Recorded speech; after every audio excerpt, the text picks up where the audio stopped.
और हद तो तब हो जाती है कि एक रात अंजलि उठती है, पूर्णतः निर्वस्त्र होती है और घर वालों के सामने नाचना शुरू कर देती है, गंदी गंदी गालियां देनी शुरू कर देती है अपने पेरेंट्स को, अपनी मम्मी को और अपने पापा को। तब घर वालों का थोड़ा सा माथा ठनका कि हो ना हो इसे कुछ वैसी बाधा है, ऊपरी बाधा है, तंत्र बाधा है, कोई भी शर्मसार हो जाएगा, कोई भी बाप डूब मरेगा, कोई भी बाप परेशान हो जाएगा, रो देगा, उसका कलेजा फट जाएगा। एक कोने में हिडन कैमरा लगा दिया और जब मैं अपने कमरे में सो रही थी, Welcome to Nitin Dark Stories.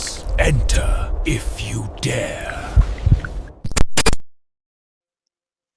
जय श्री राम दोस्तों, मेरा नाम नितिन है और आप देखना शुरू कर चुके हैं आपका फेवरेट हॉरर चैनल जिसका नाम है नितिन डार्क स्टोरीज। और आप सबको पता है मैं इस चैनल पर आपको हॉरर कहानियां सुनाता हूं, भूत प्रेत पिशाच निशाचर की कहानियां सुनाता हूं, कर्ण पिशाचनी और यक्षिणी की कहानियां सुनाता हूं और ऐसी ऐसी घटनाएं आपको बताता हूं जो लोगों के साथ सच में हुई होती हैं। जैसे आपने देखे होंगे कई पॉडकास्ट भी मेरे इस चैनल पर हैं जहां पर लोगों ने अपनी कहानियां आपको आके खुद सुनाई हैं और ऐसी एक कहानी मैं आपको आज सुनाने जा रहा हूं। ये कहानी मुझे भेजी है अंजलि नाम की एक लड़की ने जो उत्तर प्रदेश के एक छोटे से कस्बे से बिलोंग करती हैं। मैं उनकी जगह का नाम नहीं बता रहा हूं और अंजलि उनका बदला हुआ नाम है। और ये कहानी उन्होंने उनके साथ खुद ऐसा कुछ हुआ था जो उन्होंने अपनी आप बीती मेरे साथ शेयर की है। ये बात है 2022 की, 3-4 साल पहले की बात है। तो अंजलि उस समय अपनी ग्रेजुएशन फाइनल ईयर में थी और अंजलि बताती है कि मतलब मेरी लाइफ परफेक्ट चल रही थी। कहते अपने मुंह से अपनी तारीफ नहीं करनी चाहिए बट मैं बहुत ज्यादा खूबसूरत और बहुत ही ज्यादा मतलब अच्छी लाइफ थी मेरी। मैं बहुत ही लोगों की हेल्प करती थी, जैसे कि मैं अपने मोहल्ले के बच्चों को फ्री में ट्यूशन पढ़ा देती थी। कॉलेज में सब मुझे अपनी बेटी की तरह मानते थे, जो मेरी मैम्स थी और जो मेरे टीचर्स वगैरह थे, तो बहुत प्यार करते थे अंजलि को। और अंजलि कहती है कि जैसे कई बार तो मैंने अपने फ्रेंड्स की फीस भरने में भी उनकी हेल्प करी। जैसे किसी के पास थोड़ा फाइनेंशियल इश्यूज आते हैं तो वो फीस भर देती थी। अच्छा, अंजलि के पापा एक गवर्नमेंट एम्प्लॉय हैं तो इनके पास थोड़ा सा ना फाइनेंशियल इश्यूज कुछ थे नहीं। और अभी हम इनके बैकग्राउंड पर भी आएंगे, पहले हम अंजलि का एक नेचर आपको बता दें किस तरह का उनका स्वभाव था। तो अंजलि का सारी लाइफ बिल्कुल परफेक्ट लाइफ होती ना, वो चल रही थी। हर जगह से प्यार मिलना, हर इंसान को प्यार देना, सब कुछ बहुत अच्छी लाइफ चल रही थी। और एकेडमिक में भी ये टॉपर थी, ये अपने कॉलेज की और अपने उस कस्बे की टॉपर थी। मतलब ये पढ़ाई में बहुत ही अव्वल थी, जिसकी वजह से इन्हें और भी सब लोग बहुत ज्यादा प्यार करते थे। और इनका कभी किसी तरह का कोई अफेयर या किसी तरह के मतलब इस तरह की एक्टिविटी में इनका कोई इन्वॉल्वमेंट नहीं था। तो परफेक्ट लाइफ चल रही, सब कुछ बहुत अच्छा खासा चल रहा है। इनके फैमिली में 2 फ्लोर का इनका घर था, ग्राउंड और फर्स्ट फ्लोर।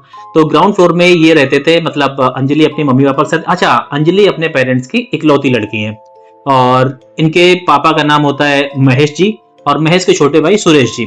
तो सुरेश जी उनके छोटे भाई, सगे छोटे भाई बन के अंजलि के सगे चाचा। वो फर्स्ट फ्लोर पर रहते थे अपनी वाइफ रेखा के साथ में।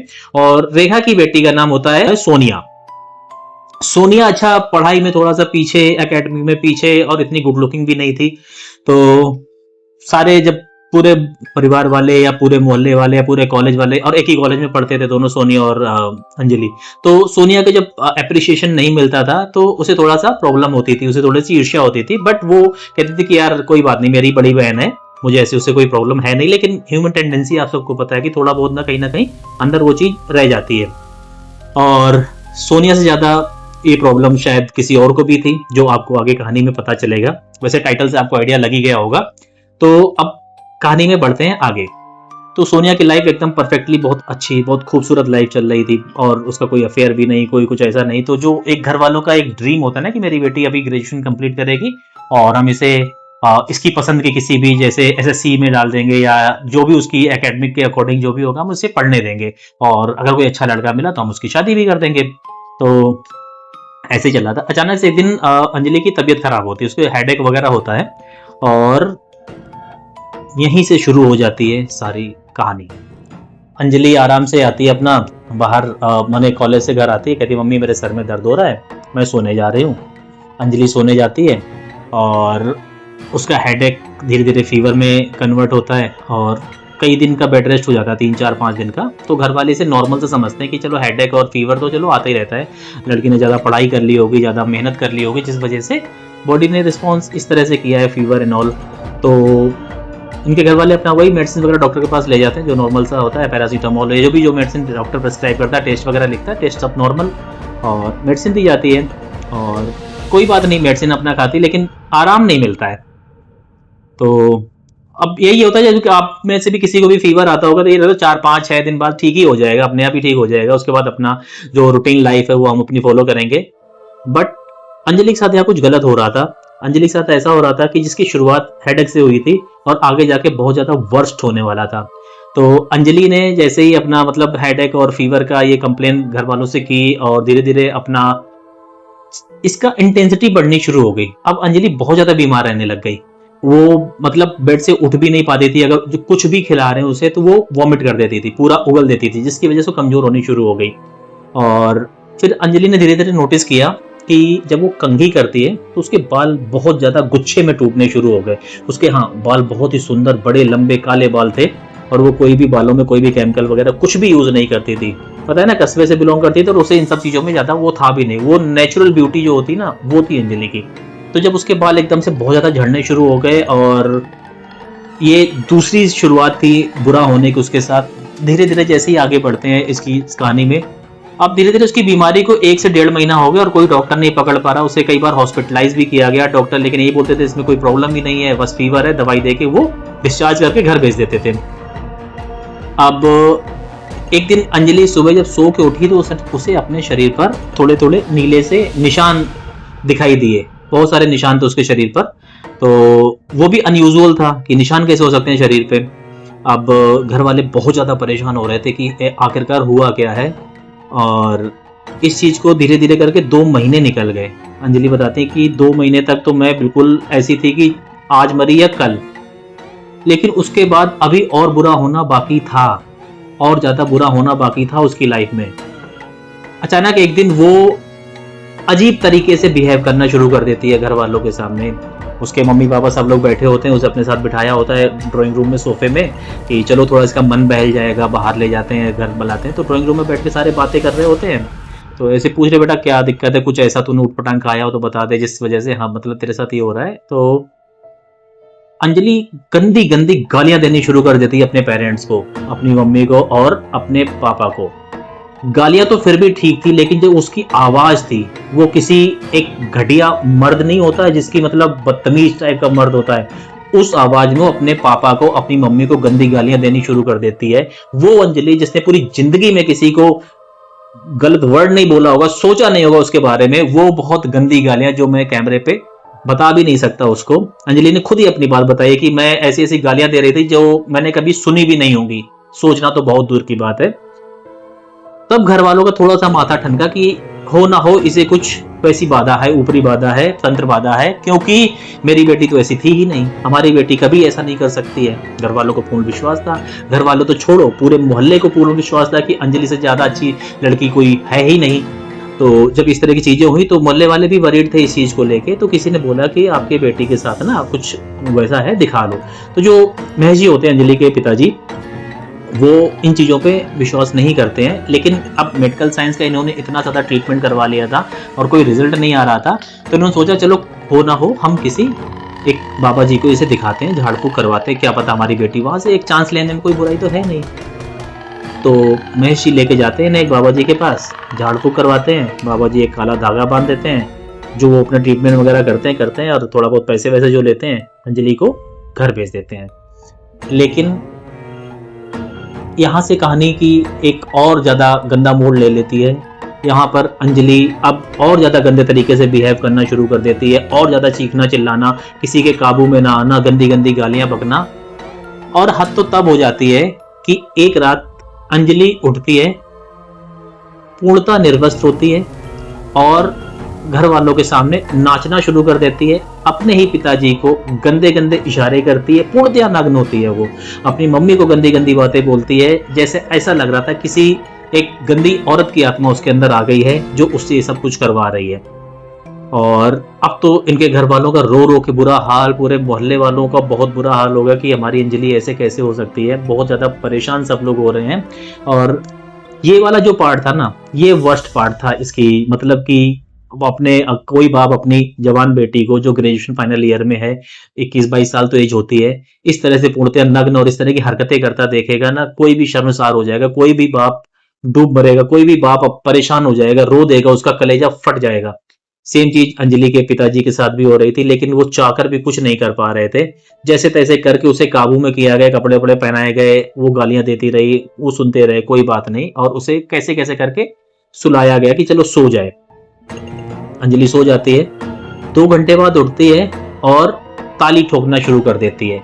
जैसे किन्नर ताली ठोकते हैं ना, वैसे ताली ठोकना शुरू कर देती है और दुआएं और बद्दुआएं देनी शुरू कर देती है। ऐसा लग रहा था जैसे तीसरी आत्मा जो उसके ऊपर आई है वो किसी किन्नर की है। पहली एक बुरे आदमी की आत्मा थी, जो मैंने आपको बताया, एक घटिया टाइप के मर्द होते हैं ना, जो गाली गलौज और उस तरह की चीजें करने वाले, उसकी आत्मा। दूसरी आत्मा जो थी वो किसी वैश्या की आत्मा थी, जो उससे इस तरह की चीजें करवा रही थी। और तीसरी आत्मा जो उसके ऊपर आई थी वो किसी किन्नर की आत्मा थी, जो उससे किन्नरों जैसी चीजें करवा रही थी, ताली बजाना, दुआएं देना, बद्दुआएं देना, और अजीब तरीके से, मतलब उसी वे में बात करना। अब इनके पिताजी और माताजी का तो मतलब ये हो गया था कि भगवान, अगर तुझे ऐसा ही करना है तो इसे उठा ले, हमसे और नहीं देखा जा रहा है, और हम मतलब नहीं देख पा रहे अपनी बेटी का ऐसा हाल, और बहुत ज़्यादा परेशान है। इधर जो सुरेश जी और उनकी वाइफ रेखा भी थी, वो भी बहुत आती थी, रोते थे उसके सामने और तरह तरह की चीज़ें देती थी खाने के लिए कि ये भभूति है, ये प्रसाद है, ये दे दो, ठीक हो जाएगी। और जैसी वो प्रसाद या भभूति उसके ऊपर यूज़ की जाती थी, उसके अगले दिन या 2 दिन बाद से उसकी तबीयत और ज़्यादा खराब, उसकी इंटेंसिटी इस तरह के पोजीशन की और ज़्यादा बढ़ जाना, और इस तरह की चीज़ें बहुत ज़्यादा करना वो शुरू कर देती है, जिसकी वजह से इनके पिताजी को थोड़ा सा शक होता है कि यार ये मेरी बेटी ऐसी तो थी नहीं। और वो क्या करते हैं, एक हिडन कैमरा लेके आते हैं वाईफाई वाला, और अंजलि के रूम में लगा देते। जब अंजलि बाहर बैठी होती, वो मतलब ऑल द टाइम ऐसी पोजिशन नहीं रहती थी, पूरे टाइम शांत मासूम सी बैठ के एक तरफ बैठी, किसी से कोई बातचीत ना करना, और अचानक से उसके ऊपर ऐसे दौरे टाइप के पड़ते थे, जिससे वो ऐसी हरकतें करना शुरू कर देती थी। तो अंजलि कहती कि पापा ने एक दिन क्या किया कि आए और चुपचाप मेरे रूम में एक कोने में हिडन कैमरा लगा दिया, और जब मैं अपने कमरे में सो रही थी तो गहरी नींद में थी, मुझे नहीं पता है क्या हुआ, बट उस रात वो मंजर उस कैमरे में कैद हुआ जिसकी किसी ने कल्पना भी नहीं की थी। कमरे का दरवाजा खुलता है, एक आकृति दिखती है जो किसी भूत प्रेत चुड़ैल की नहीं होती है। वो साया जब आता है कमरे के अंदर, हल्की सी लाइट में जब उसकी रोशनी पड़ती चेहरे पर, नाइट विजन कैमरे जब उसका चेहरा दिखता है, तो महेश जी के पैरों के नीचे से जमीन खिसक जाती है। ये महेश के छोटे भाई सुरेश की वाइफ रेखा ही थी, जो अंजलि के कमरे में आई थी, और उन्होंने पोटली में कोई बालों के गुच्छे, कुछ सिंदूर, एक नींबू लाके अंजलि की पिलो के नीचे रख देती हैं, जिसकी वजह से अंजलि सो रही होती है। अब महेश जी को पता चल जाता है कि ये रेखा ही सारा कुछ कर रही है। रात जैसे तैसे काटते हैं, किसी की आंखों में नींद नहीं, ना महेश जी के, ना उनकी वाइफ के। अब सुबह बुलाते हैं महेश जी सुरेश अपने भाई को कि सुरेश बड़ा इधर आ जा, और रेखा को भी बुला ले, कुछ बात करनी है। चारों बैठे होते हैं ड्राइंग रूम में, अंजलि अपने रूम में होती, सो रही होती है।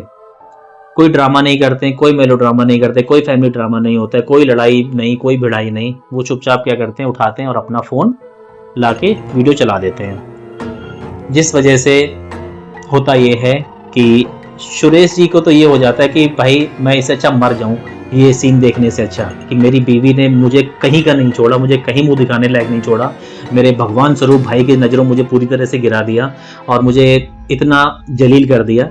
हालांकि रेखा यहाँ भी नहीं मानती है, वो कहती है कि नहीं नहीं भैया, मैं तो उसके रूम में एक भभूति रखने गई थी उसे ठीक करने के लिए।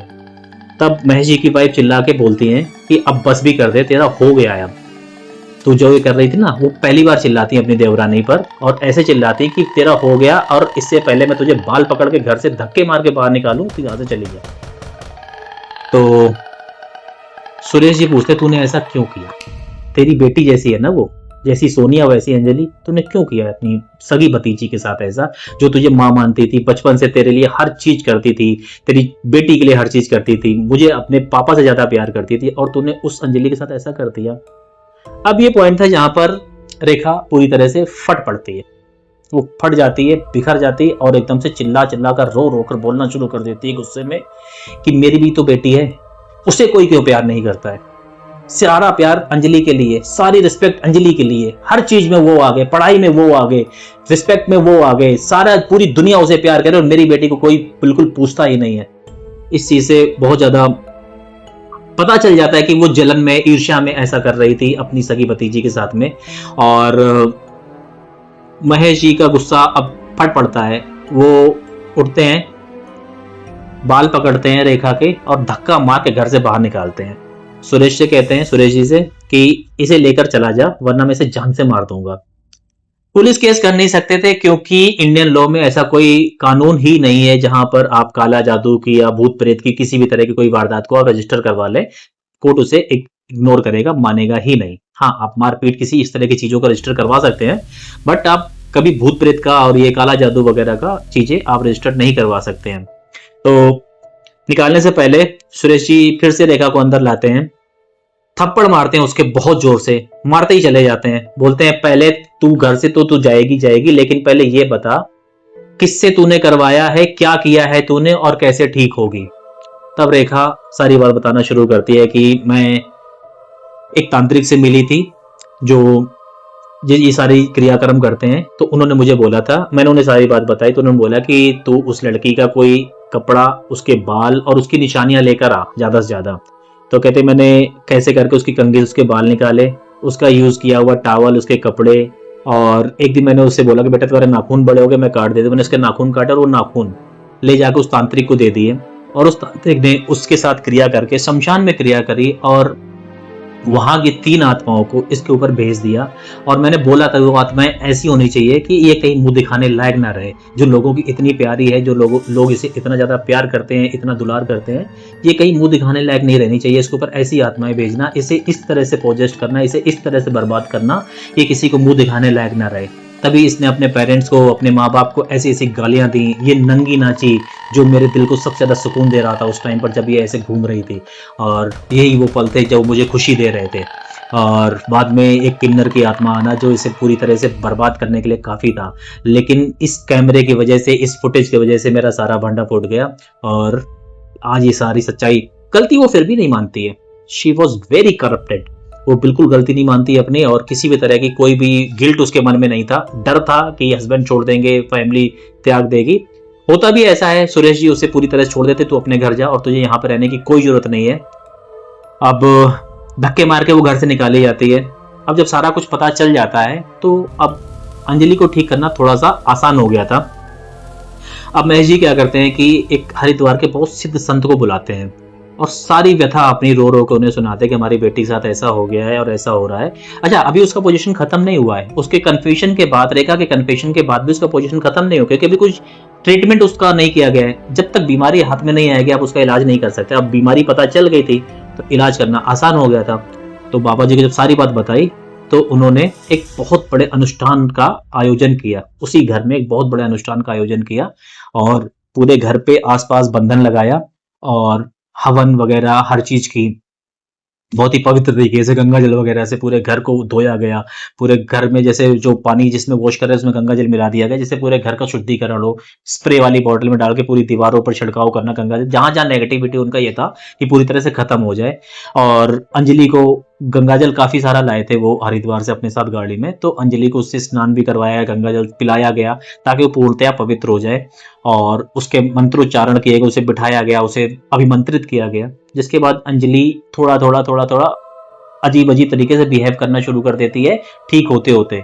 कभी वो मर्द की आवाज में बाबा जी को धमकी दे रही, मैं तुझे खत्म कर दूंगा अगर तूने ऐसा, मैं तुझे खत्म कर दूंगा अगर तूने ऐसा किया, और गालियां चल रही हैं। लेकिन बाबा जी जानते थे कि ये अंजलि नहीं, उसके अंदर की वो आत्मा बोल रही है। फिर क्या करते हैं बाबा जी, पूरी तरह से उसे ठीक करने के लिए जो जो उनसे बन पड़ रहा था वो करे जा रहे थे, अपने मंत्रोच्चारण के साथ आहुति दिए जा रहे थे हवन की। फिर कभी वो वैश्या की आत्मा उसके अंदर आती है, कभी वो किन्नर की आत्मा आती है, और सारी अपनी अपनी आवाज में उसे धमकी दे रहे होते हैं। और जैसे ही पूर्ण आहुति होती है हवन की, अंजलि बेहोश होकर गिर जाती है। बाबा जी उसके अंदर की तीनों आत्माओं को लेते हैं और नींबू में कैद करते हैं, जिसे बाद में जाके शमशान में नष्ट करना था, जिससे उन आत्माओं को भी मुक्ति मिलनी थी और वो कभी लौट के इस घर में नहीं आ सकती थी। अब अंजलि बेहोश हो जाती है, उसको सुला दिया जाता है और बाबा जी अपना पूरा आयोजन करके चले जाते हैं। बोलते हैं कि कल सुबह का दिन अंजलि की एक नई शुरुआत होगी, एक नई सुबह होगी उसके जीवन में और वो पूर्णतया ठीक हो जाएगी। होता भी ऐसा है, अंजलि उठती है और पहली बार मासूमियत से, सौम्यता से अपनी मम्मी को बुलाती है माँ कह के। घर वालों की आंखों से आंसू बहे जा रहे थे, सब रोए जा रहे थे कि फाइनली हमारी बेटी वापस आ गई। और इस पोजीशन में जो उसके शरीर में दाग पड़े थे, आंखों के काले गहरे निशान पड़े थे और शरीर पे जो नीले निशान थे, वो धीरे धीरे करके ठीक होते चले गए।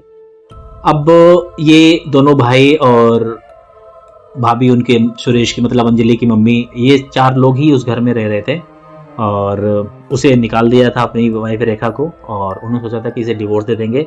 बट सोनिया भी, हाँ सोनिया अपने पापा के साथ रह रही थी, तो 5 लोग थे कुल मिला के घर में और रेखा से कोई कांटेक्ट नहीं था। बट इस चीज़ को अंजलि कहती 4 साल हो गए हैं, अब तो शादी हो गई है, 1 साल ही हुआ शादी का। और कहते मैंने आपकी स्टोरी जब देखी सारी आपके चैनल की, तो मुझे लगा मुझे आपसे अपनी स्टोरी शेयर करनी चाहिए। तो उन्होंने अपनी स्टोरी इसीलिए मेरे साथ शेयर की कि आप बताओ कि घर वाले भी ऐसा कर सकते हैं, अगर किसी के साथ कुछ इस तरह की चीज़ें हुई हैं तो उसे इग्नोर ना करें। कहानी का सार यही निकलता है कि अगर आपके साथ कुछ इस तरह काला जादू हुआ है तो आप सब पे शक कर सकते हो कि ये भी करवा सकता है, ये भी करवा सकता है, और जो सिम्टम्स है उस हिसाब से इससे इलाज करवाओ। अगर कोई आपको उस ड्यूरेशन में कुछ भी खाने पीने को और दे रहा है और उससे आपकी हालत बिगड़ रही, तो आप समझ जाओ कि उसी बंदे ने ऐसा किया है, जो चीज़ अंजलि के साथ हो रही थी रेखा के द्वारा। और अभी वो कहते हैं मैं पूरी तरह ठीक हूँ, लेकिन डर कभी भी लग जाता है, कभी भी कोई ऐसी अजीब सी चीज़ होती है तो मैं डर जाती हूँ। आज भी मुझे ऐसे कई बार लगता है कि जैसे वो सपने में मेरे वो तीनों लोग आ रहे हैं, वो जो जिसने पोजेस्ट किया था। बट कहती मैं पूरी तरह से ठीक हूँ और एक अच्छी लाइफ जी रही हूँ। मैं कॉलेज मेरा छूट गया था, फाइनल ईयर के एग्जाम नहीं दे पाई थी उस चक्कर में, बट लाइफ अच्छी है। मैंने एजुकेशन में, एकेडमी में ठीक थी, तो मैंने कॉलेज में पढ़ाना शुरू कर दिया और अच्छी खासी सैलरी है, अभी शादी भी हो गई है। और जैसे गवर्नमेंट जॉब वालों का आपको पता है कि गवर्नमेंट जॉब में उनकी शादी करवाते हैं, तो अंजलि की शादी भी एक गवर्नमेंट ऑफिसर से हुई है और अच्छी खासी इनकम है, एक अच्छी लाइफ जी रही है। तो दोस्तों यही थी मेरी आज की कहानी। अगर आपको वीडियो पसंद आया, वीडियो को लाइक करें, चैनल को सब्सक्राइब करें और कमेंट करके अपनी स्टोरी आप मुझे बता सकते हैं। अगर आप कमेंट करेंगे तो मैं आपको अपनी ईमेल आईडी दूंगा, जिससे आप अपनी स्टोरी शेयर कीजिए, व्हाट्सएप नंबर दूंगा, इंस्टाग्राम आईडी दूंगा और मिलते अगले वीडियो बहुत जल्द। तब तक के लिए जय श्री राम।